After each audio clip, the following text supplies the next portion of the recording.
Côté mesdames belle naturelle yo qui t'a tan crème puis grimel là, eh bien li disponible.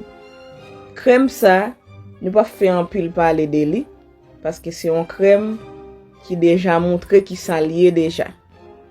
Crème ça est spécialement faite pour même qui veut grimel, ou même qui te déjà gè couleur peut-être et puis température ou bien climat dans l'autre pays gâté couleur ou a changer couleur faut perdre couleur ou et bien crème ça lui-même li fait spécialement pour même qui veut grimel. Sous son monde qui noir ou pas besoin éclairci pour même pas même utiliser crème ça. Crème ça c'est seulement pour mesdames qui veulent nettoyer pour yo qui veulent grimel.